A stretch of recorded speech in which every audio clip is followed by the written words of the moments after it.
My beloved friends, fellow young leaders, members of the Commonwealth family. My name is Denise Ayebare, a young Ugandan, standing not just as a candidate, but a voice for hope, a voice for action, and a voice for change. We are contesting at a time when our Commonwealth is at the edge of a defining moment. A time when we just not face one crisis, but a multitude of crises that threaten our collective future. And chief among them is the existential threat of climate change. From the shores of Jamaica to the coastlines of India, from the forests of Ghana to the islands of the Pacific, the harsh reality is that our nations are at risk. Climate change is no longer a distant future. It is here, it is now. Small island states, which are not just dots on the map, in the Caribbean, are facing rising sea levels. In South Asia, we witness floods and that uproot people's lives. In Africa, droughts in Botswana, Tanzania, Ghana, Uganda, that leave families without food or water. My friends, the time for debate is over. The time for action is now. As your Vice Chairperson, Policy and Advocacy, I'll champion climate policies that put our Commonwealth youth on the path of resilience. I will work to secure funding for climate adaptation in vulnerable nations, which includes all Commonwealth nations.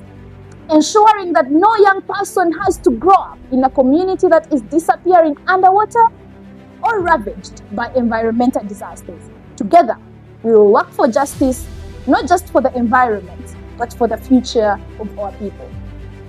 But it doesn't stop there. My vision for a Commonwealth, for a common future, extends beyond climate action. In the world we live in today, digital inclusion is no longer a luxury, it is a right. Yet in so many of our Commonwealth nations, from the villages of India to the rural towns of Ghana, young people are left behind by the digital divide. This must end. I will advocate for policies that prioritize digital inclusion, providing every young person with access to the tools they need to thrive in the modern world. We will work for inclusive policies that ensure equal access to digital education, technology, and opportunities. Because no matter where you come from, whether you are in a small island state or a bustling metropolis, you deserve a seat at the table in the digital economy.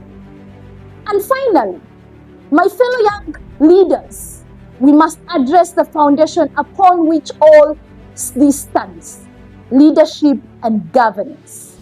For too long, young people have been told to wait until it is their turn.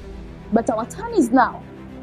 It is our generation that must lead, and lead with integrity, with vision, and with change.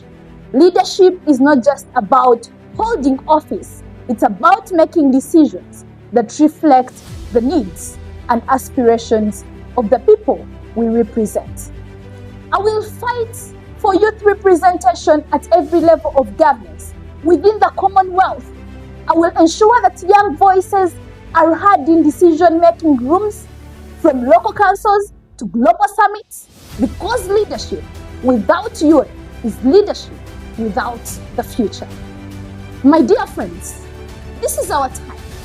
This is our moment to shape the Commonwealth for the better, to ensure that no one is left behind in the face of climate change, digital exclusion, or poor governance.